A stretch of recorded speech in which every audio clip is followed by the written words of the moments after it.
Меня зовут Тычинский Зайтуна Абдрашитовна. Я приехала в Казань из Тобольска, из прежней столицы Сибирского ханства. Кандидат исторических наук, работаю научным сотрудником Тобольской комплексной научной станции. И сегодня я хотела бы поговорить о сибирских татарах, том народе, который проживает на территории Тюменской, Омской, Новосибирской, Кемеровской областей и проживает уже на протяжении многих столетий. Дело в том, что совсем недавно при рецензировании моей статьи попалось любопытное такое замечание. Не было никаких других претензий, но был вопрос по поводу того, что почему названы татары аборигенным населением Сибири. Меня, конечно, это несколько задело. Дело в том, что вроде бы уже как написано множество книг, много передач о том, что сибирские татары проживают на территории Западной Сибири уже на протяжении многих сотен лет, что были волны тюркизации, и что сибирские татары являются коренным народом. Но, по всей видимости, для широкого не только обывательского, но и, оказывается, и научного тоже взгляда не совсем достаточно этого, и не совсем ясно, что существует такое расхожее мнение по поводу того, что татары пришли из Татарстана, и что татары вот должны жить в Татарстане. Однако, конечно, это не совсем так. Дело в том, что как раз вот сибирские татары – это та группа татар, можно назвать и этносом, потому что это также существует данная версия в научной литературе относительно того, что это отдельный народ. Но здесь вот нужно сказать, что очень часто, конечно, эти вопросы разыгрываются с разных сторон, как с точки зрения, опять же, политики.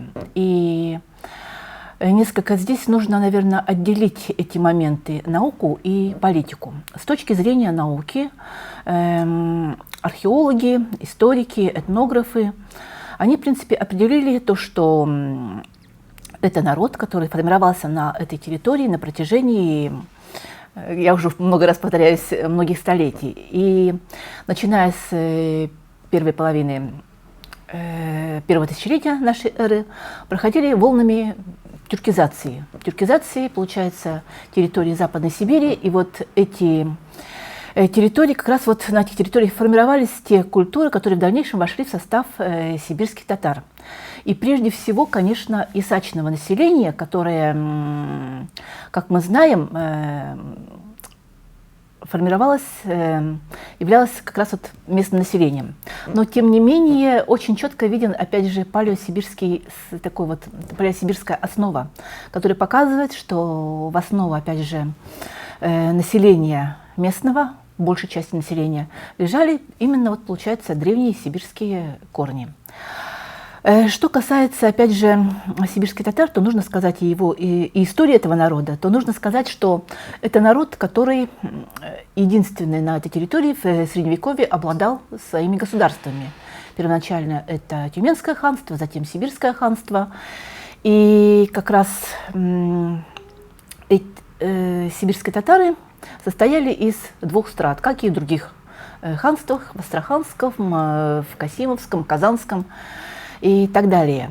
То есть Сибирское ханство, по большому счету, это был тоже один из осколков Золотой Орды, где вот как раз вот феодальную верхушку представляли как раз вот представители татарской, золотоордынской прослойки. По большому счету, эта история, в принципе, достаточно известна, так как то, что касается, опять же, и русских, мы тоже видим по поводу и названия, опять же, и по поводу формирования вот этой верхушки, которая была иноэтничного происхождения. Но, тем не менее, это были, опять же, тюрки, татары, ну, имели, как считает вот как раз Дамир Ильич, тюрко-монгольское происхождение. Дело в том, что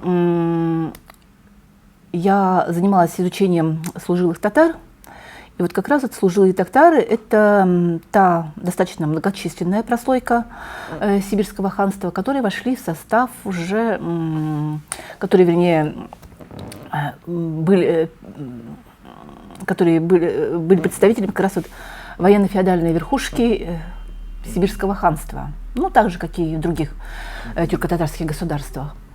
И вот постепенно, получается, за эти несколько столетий, лишаясь привилегий, лишаясь, опять же, своего прежнего статуса, они постепенно смешивались с язычными татарами и, по большому счету, представляют некое единое целое.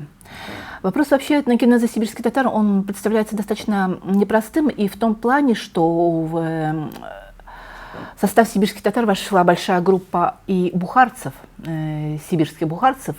Вот по поводу цифр, которые наглядно свидетельствуют об этом, можно говорить о том, что как раз вот по переписи 1897 года их насчитывалось в Тобольской и Томской губерниях около 12 тысяч человек. То есть это примерно около 1/5 всего тюркского населения рассматриваемого региона. То есть достаточно большая группа.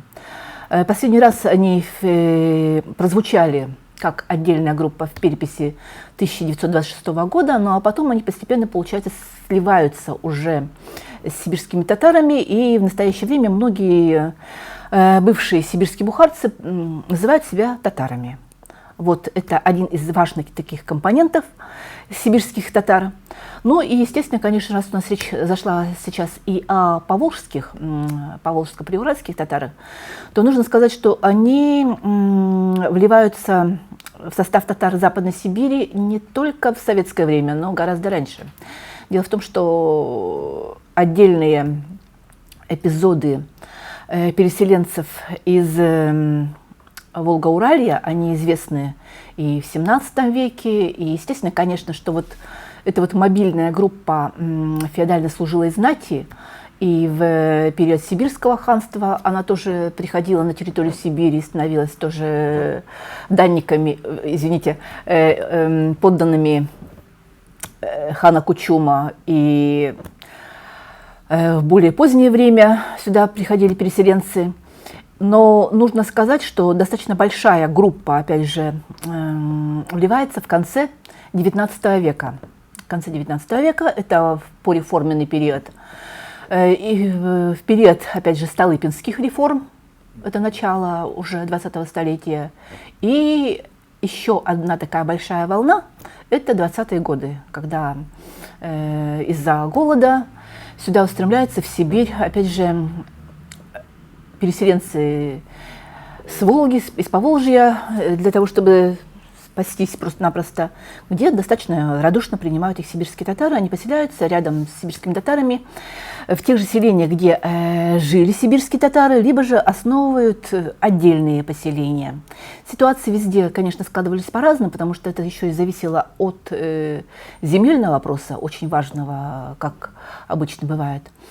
Нужно сказать, что здесь говорить о том, что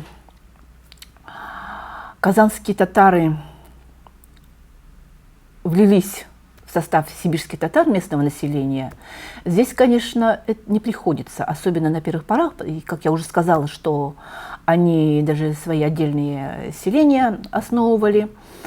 Но, тем не менее, на протяжении, опять же, многих десятилетий они уже проживают совместно. И очень большая, конечно, группа поволжских татар, она переселяется из территории и Татарстана, и Башкирии, она переселяется в Сибирь в годы освоения нефтегазовых месторождений. То есть это конец 50-х, 60-е годы, 70-е годы. И в настоящее время получается, что довольно-таки большой процент поволжских татар проживает уже, получается, на территории Западной Сибири. Называют многие сибирские татары себя просто татарами. Да, ну, вот это такой достаточно общеизвестный факт. Дело в том, что тут тоже вопрос не слишком простой. Дело в том, что вот по переписи 1989, нет, не 2002 года было около, назвали себя сибирскими татарами, около 8 тысяч человек по Тюменской области. Что касается уже следующей переписи, число их сократилось, получается, примерно на 1000. То есть где-то 6900 человек называли себя сибирскими татарами. Это из достаточно большой группы населения, которая составляет, ну, по предположительным подсчетам, потому что вот сейчас, получается, делить там сибирские татары и просто татары достаточно сложно, процент коренных сибирских татар, вот будем говорить, те, которые проживают на этой территории уже много лет и являются их потомками, это достаточно большой процент. Это примерно большое число. Это около 200 тысяч и более человек. И поэтому, естественно, конечно, с одной стороны, кажется, что вот эти вот 7 тысяч или 8 тысяч – это, в принципе, небольшое число. Но, тем не менее, в среде сибирских татар существует мнение и о том, что сибирские татары являются отдельным народом, отличным от казанских татар. И вопрос этот связан, я думаю, что со многими проблемами. И одна из важных проблем, наверное, это проблема, опять же, положения, опять же, сибирских татар на этой земле. Потому что сибирские татары, они не могут быть, получается, только просто татарами. Они тоже имеют определенные права, как коренное население, на возможности создания и собственных театров, сохранения языка, на элементов иной высокой культуры, потому что нужны собственные музеи, школы и так далее. К сожалению, в настоящее время у сибирских татар, собственно, всего этого нет. И достаточно сложное положение, потому что в данном случае нужно смотреть во многом на Казань, потому что считается, что вот Казань является источником как раз культуры, и Казань должна предоставлять вам это и это. Но, тем не менее, у сибирских татар тоже есть желание иметь и свой язык, сохранять его, и свою культуру, и так далее. Но дело в том, что, опять же, с другой стороны, опять же, это тоже не слишком простой, потому что мы прекрасно видим, что в настоящее время вопрос, связанный с языком, сохранением языка, он стоит остро не только в Сибири, но он достаточно остро стоит сейчас и в других регионах, и у татарского населения, и у иных народов. Поэтому, конечно, вот в этой ситуации, конечно, оказаться без литературного языка сибирским татарам – это тоже достаточно сложный вопрос, потому что и произойдет потеря самоидентификации не только сибирско-татарской, но и чисто татарской, потому что, по большому счету, большая часть населения все равно считает себя татарами. Опять же, вспоминаем мы цифры, которые только что озвучили относительно 7 и 8 тысяч человек из 200-тысячного количества населения Тюменской, например, той же самой области. Опять же, те, кто сейчас считает, что необходимо, опять же, отделяться от Казани, считать себя только, вот, получается, сибирскими татарами, мне кажется, несколько узко подходит к вопросу, связанными и с политическими реалиями сегодняшнего дня. Дело в том, что без общей вот этой платформы татарской нам, мне кажется, будет очень сложно выжить и очень сложно будет устоять.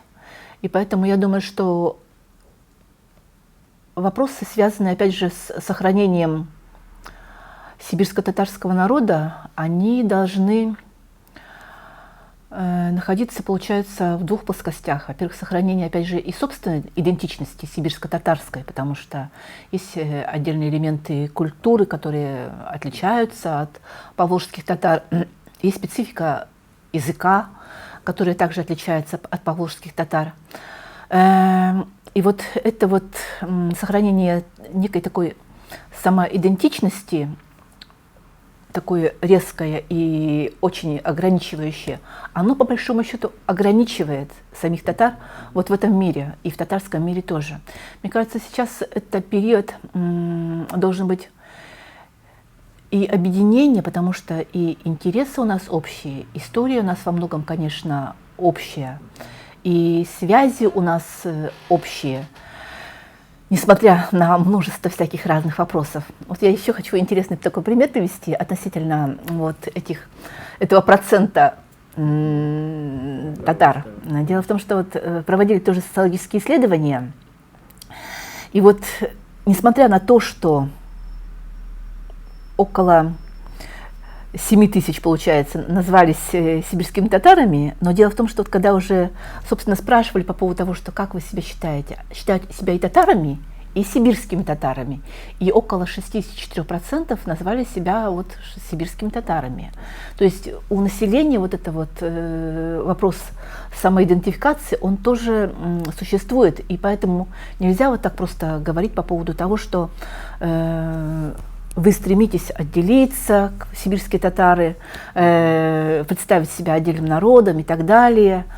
Как это правильно говорится? Айралганне, Айоашар и так далее. Вот эти вот вещи очень часто звучат со стороны, опять же, моих казанских друзей. Но тут нужно, опять же, понимать внутренние проблемы, опять же, сибирских татар, которые стоят вот за этими моментами стремления к самоидентификации. А они лежат не только в плоскости того, что просто отделиться, а они лежат и в вопросах и создания и стремления к высокой культуре, и к стремлению, опять же, сохранить свои экономические возможности и права, и свою традиционную культуру и так далее. Поэтому, конечно, вопрос непростой и неоднозначный. Но думается, что в последние годы, я думаю, что Татарстан стал обращать внимание вот на эти вопросы тоже и с иной стороны, начинает понимать эти вещи, и думается, что не только вот так вот транслирует вот то, что нельзя разделяться, но и, естественно, начинают помогать, опять же, сибирским татарам, привлекая, опять же, и на различные форумы, финансируя ряд мероприятий, участвуя, опять же, и стремясь не отделять, опять же, сибирских татар от общего массива, опять же, татарского народа. Я думаю, что вот если пойти вот таким вот путем, то это естественным образом приведет, опять же, к тому, что сибирские татары, сохраняя, опять же, свою идентичность, они будут себя считать татарами, как, по большому счету, происходит с большинством татар Сибири.